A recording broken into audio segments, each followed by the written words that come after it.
So, hey guys, Sia McGee and the Fangirl here with the Bagel Ghost. Hi! And we're on Season 1, Episode 9 of DanDaDan, which is called Merge, Serpo Dover Demon Nessie. And There's a lot to say about this one. I don't even know how to process like 90% of what we just watched. Most of it's a really cool fight. The last few minutes are not. Okay, so we jump in straight from the end of the last episode where we have Team Rocket's Jessie, who's really Aira, using the acrobatic Silky's powers that she didn't know she even had, I guess. It's a surprise for everybody. Especially the aliens. And Aira's personality shifts a lot, I noticed. She seems to have taken on a lot of attitude that the acrobatic Selkie had. Well, I guess that's just what happens when you get ghost powers. Yeah, because Okarun gets something similar where he's very almost chill and cool, like yes. Very brooding. He's got his cousin's special brownies. So I'm wondering, when Okarun and Aira are in these, yokai demon forms, whatever, are they still themselves? Like, are they still in control of their own minds and they just have a different personality? Or is the demon personality fully taking over? You know, it's hard to say. It's clear that they remember all these experiences. Yeah, but is it like, I don't know, being John Malkovich, where people get in your brain and take over your body for you and experience it for you, and you're just kind of trapped in the background letting things happen against your will? Like an avatar? Kinda. And if you hear that jingling, that's Adora deciding it's her time to get in our face and purr and shake. No other time. No other time does she want us. It's only when we hit record. So, Aira, acrobatic Silky, Okarun, still naked. Yeah. No, Okarun, I think, gets naked in this episode, doesn't he? His clothes No, have been... he got shredded at the end of the last episode. Okay, at the very end then. So, naked Okarun gets shrimp punched, and the whole time he is so over-the-top worried about hiding his junk. Wouldn't you? He's polite. It just seems like when you're getting punched through the air, hiding your boy bits would not be the top priority. I feel like if it was a female character, she'd just be flailing in the wind and we'd have to see everything. Yeah, well, at least there's some respect to that fan service in this show. And I know we've talked about this, that when the tone and the colors of the series change, it means that regular people don't see it, just people touched by ghosts and supernatural things. Yeah, it's like the labyrinths in Madoka Magica. Okay, but here's my curiosity. Do people like Okarun just disappear in the real world to slip into this other dimension? Or do you see Okarun doing all of these things? I don't know. Yeah, so I'm very curious if he's getting punched through the air butt naked, crashing into desks, and everybody in class, because the class is still going on right now in this timeline, is just staring at him flip-flopping through the air with no clothes. Magically stripped in the air. I feel like there would be questions, but also if they disappeared and slipped into a different reality, wouldn't that also be very noticeable? I mean, I'm confused by how this works. You know, they only really saw the monsters and the aliens once they left the classroom, so I think they let them see the labyrinth so they knew something was wrong and then got them out of public view so then they could scoop them up. Yeah, I'm not sure. It just seems really odd that they're still interacting with everything in the real world as if they're still kind of in the real world. It's like walking around with a VR headset, I imagine. Everybody can still see you. You're still physically there, but you think you're somewhere else. Although I won't lie, I kind of love the idea of Okarun coming back from all this and getting detention because he was so disruptive and nude in class. And no one enjoyed that. Hey, bro, why you only got one? They threw a bunch of dollars at him, but it was to put his clothes back on. And we have these Serponeans closing in on Okarun and Aira, and when they do this gravity shift thing, it makes them lose their demonic abilities, so they're normal people, but it turns out Momo can block that. And so the three Serponeans get together and they make what they call the Awesome Zone. And the shrimp is in there beating Okarun up, but then Momo comes in and her powers let her block the Awesome Zone. And this is where the whole episode comes unhinged and everything stops making sense, because the mantis shrimp gets his butt kicked and a Serponian walks over. His very robotic genitalia comes whipping out like an anaconda. Oh, yeah. Yeah, like a little snake. And because her anaconda don't want none unless it got buns, huns, I guess, but... And then it just kind of sticks into his little, I don't even know, hat? Yeah, there's like a syringe at the end of the tip there. It gets mushed into the mantis's brain, and it gets upgraded. Like... Technologically advanced. It's like a mega Hitmonchan now. Man, that would be a really weird Pokemon. But it's interesting how the Serponeans talk to this shrimp at this point, because they're like, oh, we don't see your value and you're not earning your keep. And it's very capitalistic in the way that they're talking to this thing. And the whole time they're metamorphosizing this creature. They're singing this weird song that they do not translate from Japanese, so I have no idea what they're saying, but it sounds like a creepy nursery rhyme song from a horror movie. Yeah, it's very weird. And I also want to bring up, if they have the power to fuse and technologically force things to evolve, why do they even need to try and steal banana organs? Because they want to reproduce themselves instead of clone, I guess. It's weird. We're not going to figure out this dichotomy. And they also call that shrimp thing a gig worker. I don't know if that's his proper name in the show, but just the fact that they call it a gig worker seems to fold back into this being a weird capitalistic transaction that doesn't make sense for a mantis shrimp. I mean, they did call him cheap labor a few times, and that he was replaceable. Yeah, what is happening?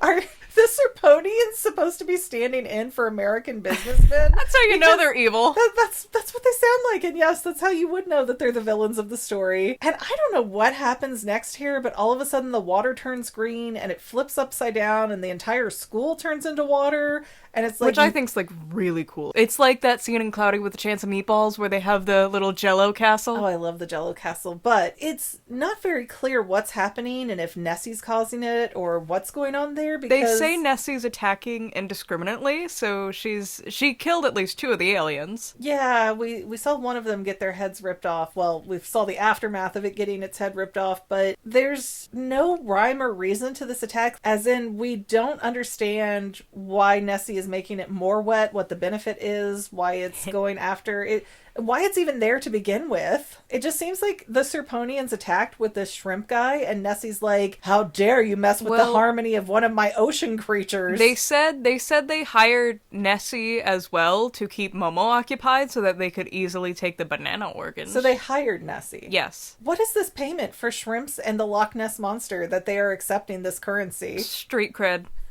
Well, and what's also really weird is when the water flips upside down and they're also underwater at the same time, for a while there, Momo and Okaroon at least can breathe under the water, and they're having conversations, and it's so what the heck is going on? I know, I keep trying to make sense of the unsensible, but... You just gotta accept it. For some reason, Okaroon and Momo can talk and breathe under the water, but the mantis shrimp can't, even though it's strongest under the water. I think you're a little confused. No, the mantis shrimp kept suffocating under the water. Yeah, but he was talking. He's like, I can punch you real good from under here, but... And then he just went back up. Well, yeah, because he can't inhale. Yeah, he's a silly little guy. He's one in a trillion. Oh my goodness. You laughed at the joke. Doesn't mean I liked it. Laughter is your body's response to the light. There is no light in this episode. It's just straight up bizarreness. Anyway, Aira tries to attack, but she makes the fatal flaw of saying Ken Takakura, which makes Momo falter. Yeah, because everything that Aira does is kind of rattling Momo, so she loses her psychic powers, and then the Serponeans get their gravity beams on Okaroon and Aira again, and so they lose their powers. But when Okaroon and Aira are fighting, and Okaroon's naked this entire episode, he does not get one shred of dignity. Not even a little. Whatsoever. He gets a mask, but nothing to cover his, But yeah, he and Aira are dancing around while he's butt naked, and Momo's getting so upset that they're so close together, and it's just so weird. And what happened to Aira that she kind of disappeared and was half drowning there? The shrimp punched her real good, and that's how they figured out he was punching from underwater real good. Oh, so that's it? One hit and she's done? Yeah, she found out that day. Quit running your mouth. And again, it happens so fast. There's so much action. Sometimes it's hard to write it down as a note. But Okahati ends up being Okarun again. He and Momo are floating above these waves that they were just breathing and talking under. And he's like, if you're upset, you gotta talk to me. You gotta tell me. I can explain. But before that, he tries to swim as Turbo Granny, but he just doesn't, and he just sinks underwater running like one of the people in Katamari when you pick him up. Yeah. Yeah, he tried his best. But it was a strange moment. It was almost a sweet moment when he has great communication skills. Let me get to it. When Okarun and Momo are bobbing above the water and he's like, oh, you're upset because you think that I like Aira? No, I don't like Aira. You have to talk to me about these things. I can explain it all away. And you think this came off as really good and pure. Well, because he spoke so goodly. He has he has great communication skills. He wasn't like, no, I'm not cheating on her. I'm not cheating on you with her. She's just a friend. He's like, there's an explanation for everything. I will tell you if you let me. I don't care if other people get the wrong idea. I care if you're upset. Because you matter to me. I have to admit, his little speech gave me the hard eyes, but if you listen to what he's actually saying, it's exactly what you would say if you were a bad dude cheating and running around. Well, if there's someone else trying to grab at you while you're in a technically not relationship, but you're trying to be in one, and the other person's getting the wrong idea, what can you say? But that's the thing. I understand Momo's skepticism here, and we as the viewers have seen both sides of the issue, so we get it. We know that Okarun's not lying right now, but there's no way for Momo to trust that. And especially when nobody's really expressing that they have a crush on each other, except for Aira, who's just over the top flailing, but I love you, kiss me. I know, she grabs on his arm and everything later. Hey, she went for it, and she's gonna get it, girl.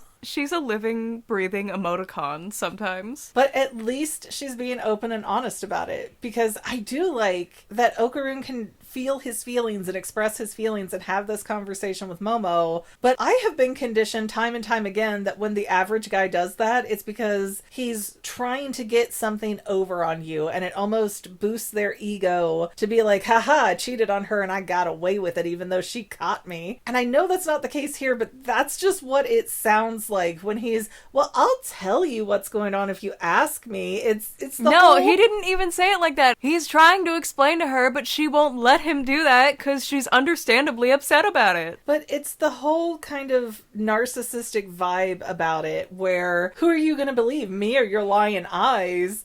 Because Momo saw this thing that hurt her and offended her. And yes, there is an excuse for it, but that doesn't mean that... It's not even an excuse, it's an explanation. Because Aira's over here trying to grab his junk or whatever. It doesn't invalidate the experience and the perspective that she saw. Like, Momo has every right to be wary. She does, but of Aira. I mean, hey, Aira is definitely snooping around where she is not wanted. But the possibly strangest thing about this episode is how they decide to defeat this monster is by Okarun turning back into Okahati and Momo riding on top of him, still butt naked, and I believe she's in her underwear at this point, yes? No, not yet.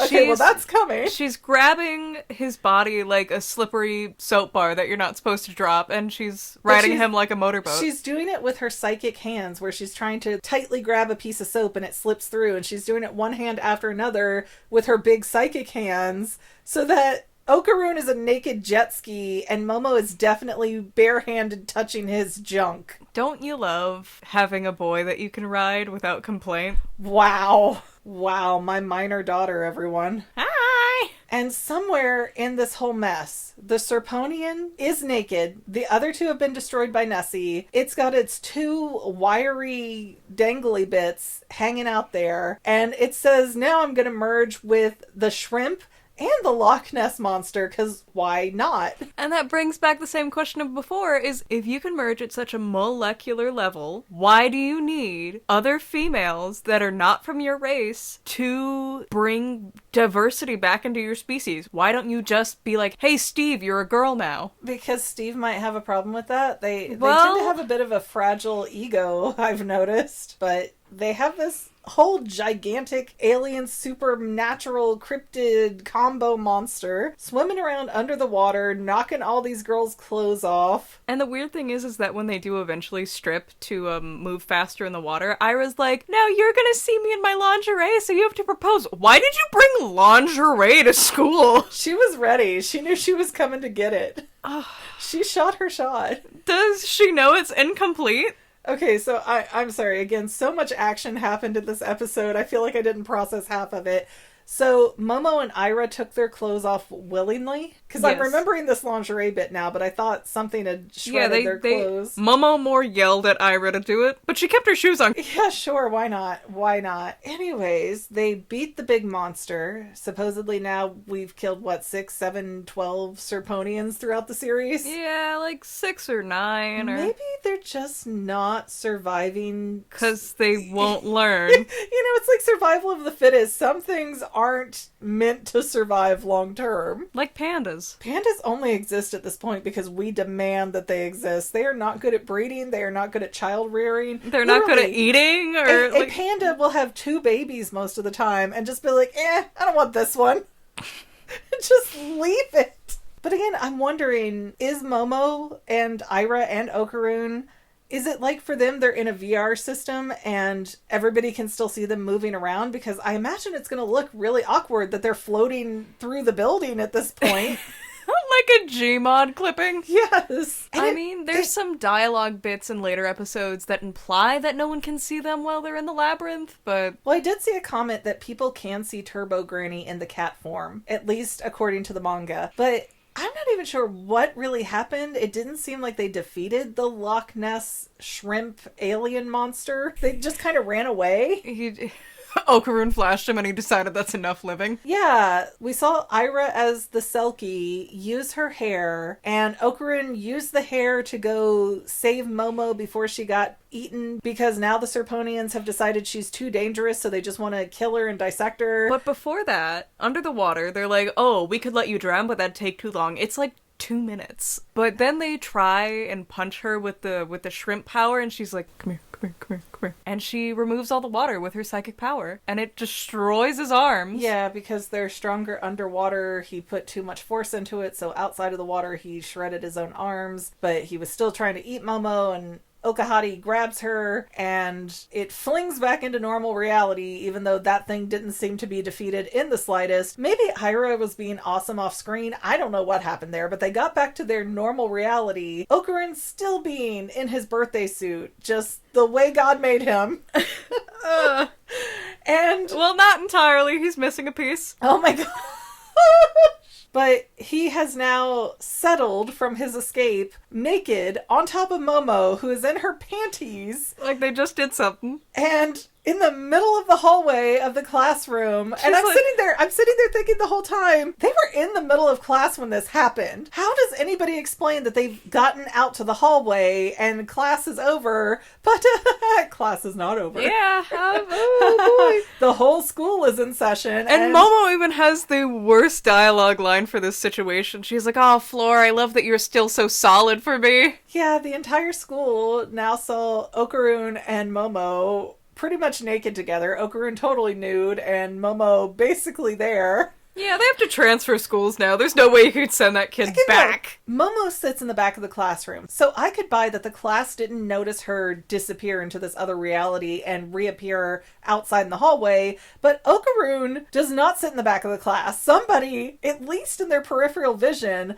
saw this boy either move or vanish. Yeah. And nobody's gonna touch on how this is working. Well, they saw him leave, and then they saw him with Momo like that, so they assumed he left to go shoot his shot way out of his league. I mean, I think they thought he already shot something off, but... Gotta reproduce somehow! Oh, take it where you can get it, I guess. But they're running away, Momo and Okarun, because the entire school is seeing them and making fun of them, and there's going to be no denying that they're dating. And then for no real reason, Aira decides to jump out in her underwear and join them in this runaway, when she could have allegedly just slipped away and not been noticed in the same way that they were. Like, she was not being caught red-handed with a naked boy on top of her, but she's like, no, let me get mixed into this anyway. She didn't want it to seem like Momo was the 100% deal here for Okarun. She likes Okarun. Yeah, so instead she's just like, let's make us look like a throuple, because then at least I'm still part of the conversation. She can't not have attention on her. She's popular. It does seem like she just had to make herself part of the spotlight there when she did not need to be. I hate Aira. But I will say, it does seem like this episode is kind of wrapped up. I'm not sure if the next episode is going to start off right where we left off, because all of the episodes seem to have followed that trend. But it does feel like we're at kind of a period stopping point for at least this episode. Oh, you're gonna hate it when the next guy comes in. I Is think he gonna come in because there's half-naked girls running around and he's chasing them? No. Then I think we can work with what we've got. Oh, no. You're gonna hate this guy because he's so annoying. We'll see. Anyways, anything else to add on this episode? It makes my brain hurt. Okarun, good communication skills. You're just not seeing it. He's No, the problem is I've seen communication skills weaponized, so I don't think he's being disingenuous, but I also think the things that he says are the same things that abusive guys say to manipulate girls, so I don't love that vibe I'm getting. Well, he clearly doesn't have any parents who care about him. Aww. Like, he's been out for a few weeks now doing these paranormal activities, and not once have we ever heard him be like, oh yeah, I better get home because my mom will be worried. Maybe they're just so happy he might actually have a friend or somebody to hang out with. They don't want to question it and rock the boat. Our son might reproduce! It's a miracle! Okay, and with that, I think we're going to sign off. If you hear the cat ripping at her scratching post, she's decided to be the biggest diva during our recordings today. And please don't forget to like, subscribe, comment, and or share. All of that good stuff is free for you and really helps us out. We have paid channel memberships. And I feel like I had something else to say and my brain just dumped it because the cat's walking on my face now. Turbo Granny tattoo? I already talked about wanting to get that, but we'll see. We'll see if I get it booked. Okay, guys, we will see you in whatever is happening next. Looks like a new character is dropping. Yeah, I don't like him either. All right, well, I guess we'll get opinions soon. See you next week. Bye! And to any of my members here on YouTube, a huge bottom of my heart thank you for all of your help and support. If you would like to become a paid channel member, there is a link in the description below. Thanks again, guys. Love you. Well, family members, we're almost done, but I want to invite you to hang out with me in some other places. I'm on Twitter and Instagram as my own personal self, and I have a Facebook page too, but I mostly just post photos over there. And sometimes people say, hey McGann, I want to mail you something. How do I do that? Easy. Just click the About tab on my channel page, and my most current P.O. Box info will be right there. I also run another channel, The Family. It's really a hodgepodge channel where we might post anything. Oh yeah, and I also sell shirts and stickers and stuff with the Family and the Fangirl logos. If that is your cup of tea, I have a link in every description of every video. Finally, if you want to help out the Fangirl channel and make sure I'm putting out video essays for years to come, the best way you can help is by subscribing and watching more of my videos, whether they're new, old, whatever. Maybe even share one or two on social media, help spread the word. People who watch to the end of videos, like you, helps to tell the site, hey, this is a good video, we should recommend it to other people. So if you made it this far, leave me a comment of something like, hey, I made it to the end. Love ya. See you next time, family members. Bye.